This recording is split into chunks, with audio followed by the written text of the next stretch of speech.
32. Read these sentences from the excerpt. He was riding to turn the herd too, back from the rim, as the horse also knew. So actually, if I recall this from the reading, he is the horse. The horse was riding to turn the herd too, not just Wade.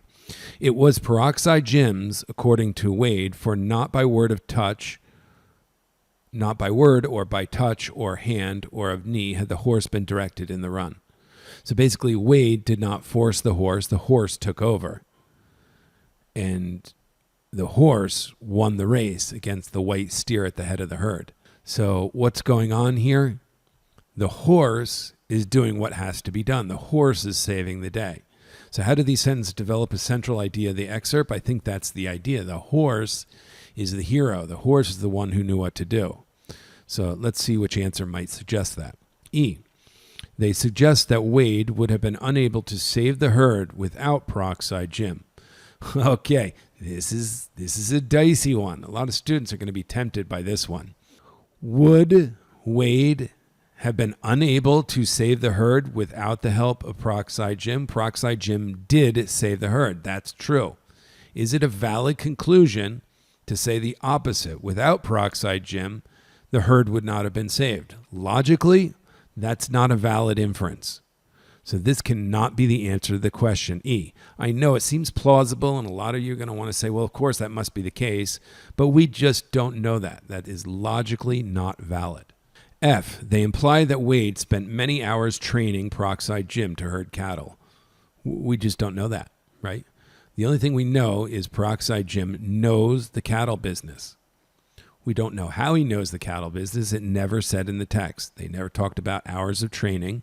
This is simply not in the text. It seems plausible, but in the absence of evidence, which is a typical wrong answer choice, plausible is not correct. F is the wrong answer.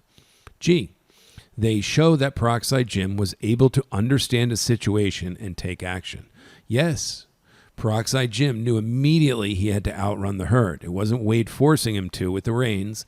The horse just took off. And then the horse pushed the head cattle off away from the cliff. So that is the idea here. The horse knew what to do, and the horse took the action. So G is going to be our answer for 32. Let's quick read H. They indicate that Peroxide Jim was unafraid of the dangers presented by the stampede in the cliff. Okay, like E, this might trick a few students and get you thinking. The last phrase of the entire passage, if I recall, is the horse had outrun the herd and turned it from the edge without a false step or a tremor of fear. Okay? So we know the horse had no fear, but guess what? We do not know that at paragraph 11 or these lines of paragraph 16. So we cannot say that Peroxide Jim was unafraid. That's getting in the mind of the horse. We don't know that. The only thing we know is the horse took control and saved the day. So that indicates G is the correct answer. Notice the subtle, nuanced differences between E and H. You have to be able to think through and critically analyze those wrong answer choices.